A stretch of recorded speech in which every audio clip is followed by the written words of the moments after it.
Hey everyone, this is Bobby Brown Lewis with Puppy Dog Chat. This week we're going to be talking about how to pick a puppy, but we're going to be looking at the pedigree. And I think that is the number one factor in picking a puppy is looking at the pedigree. So one thing we're going to do is we're going to go in here and look at this PowerPoint I made. So we will be able to and see different examples of a pedigree.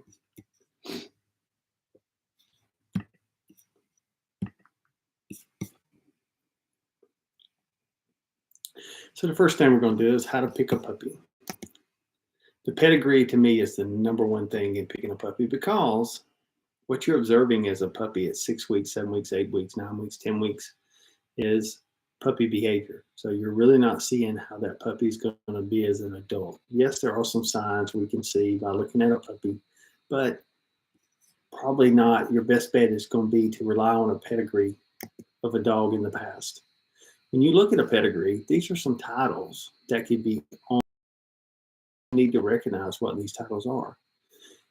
Barn hunt is where they put a rat in a tube and they hide it amongst straw, and the dog has to go and find that rat during a certain number of time. No animals are hurt at this time. The rat is very, very, very safe. As soon as the dog locates it, they take the dog away and pick up the PVC pipe that has the rat in it, and they remove it and put it back later. All those type of things. You have therapy dog titles. You have grand champions. You could have obedience titles. You can have, this is a show championship here. The CH means show. FC means field championship. DC means dual championship. One thing I like to see in a pedigree is a lot of titles. That just tells me what that puppy has the potential to do. If you breed two dogs together that have no titles, they might be the greatest dog ever. But we don't know that because we don't know anything their parents have done. And it just tells us what the parents have done in the past. And it probably is going to translate to the puppy. So one thing I like to see is if I'm looking for a hunting dog, if I'm looking for a show dog, I'm also looking for titles, other titles besides those, like obedience titles, trick dog title, Canine Good Citizen title, which is CGC. Those type of titles tell me that dog is versatile and that dog has adapted to many different situations.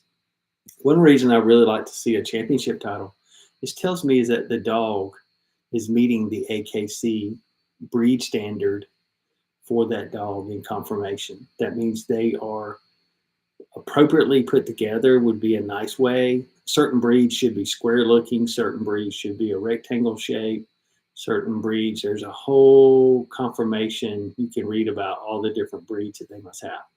But one big thing is look for titles. Let's look at this pedigree here. I just found this online. It was free.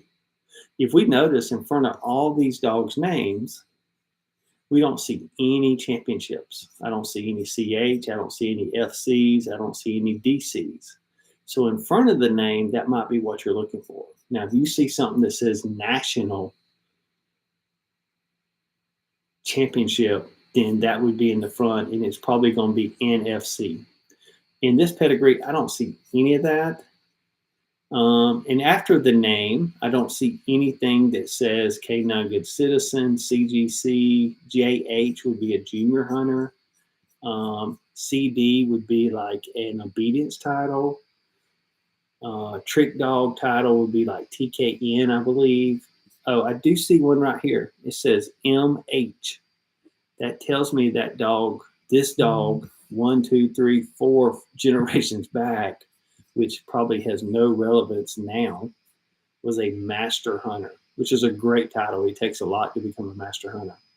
So this would not be a pedigree that I would want a puppy from. We come and look at this title here. Now we're starting to see some field champions here. Now, if you're looking for a pet, would you want a field champion? Probably not. You probably want a more versatile dog because they're probably going to be inside more than any other thing. This pedigree has a lot of field champions. It also has a master hunter here. And then I'm looking for other titles behind the name. And here's a senior hunter, SH. So those are titles you could look for. But as a pet, I might be looking for a show dog because I know a show dog has to have some type of obedience in the show ring, and is probably has other titles like K9 Good Citizen, Trick Dog, maybe obedience titles. Maybe it has just different titles that might show it be more friendly at the home, those type of things. Now let's look at this title here. This is actually one of my dogs here. Has a championship here on the show championship for this dog. K9 Good Citizen title, Trick Dog title. This dog here is a show champion. Then we have a dual champion here, National Gun Dog Champion, a Grand Field Champion, the Amateur Field Champion. All those things are up under this dog's name here. Sorry, I think I jumped. If I go back over to the pedigree here, I see a Grand Champion here, Junior Hunter here, Senior Hunter here. I think that's Therapy Dog here. THD is Therapy Dog. So this pedigree is looking pretty good. And I'm going to be honest with you. This is the puppy. This is the mom and dad. These are the grandparents. Pretty much this generation might be the last one you look at as far as going to affect that puppy to me. You start getting too far away. This is great to see. And there's a lot of championships here. There's a lot of dual champions here.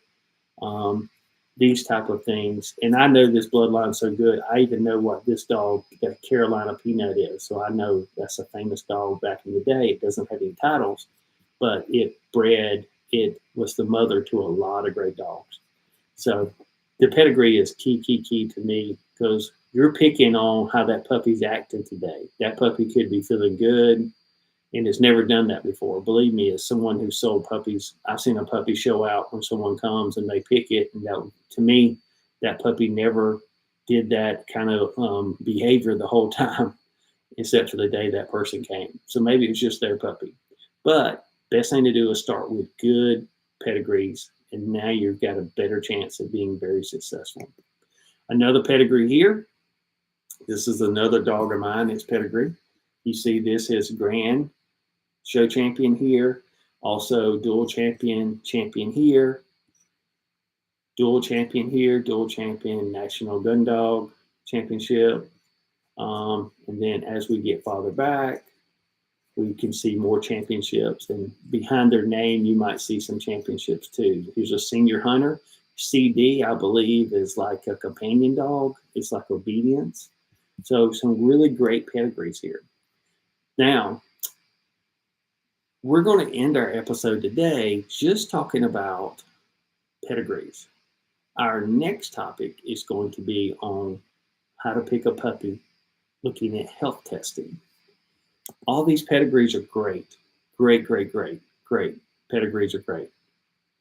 But after you have found a good pedigree, you need to go and check and see about health testing. And like I said, we're going to cover that more in depth in our next YouTube adventure.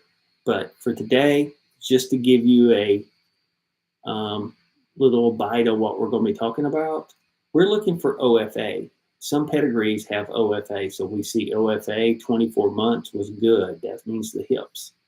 We might also look down here and see OFA 33 months is good. OFA elbows at 53 months. Eyes at 46 months.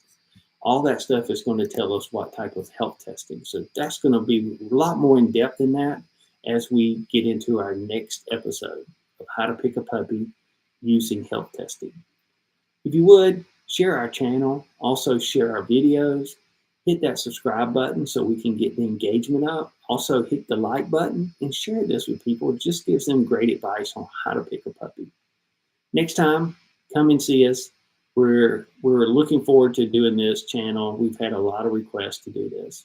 But thanks again. Make sure you subscribe to our channel. We really appreciate it.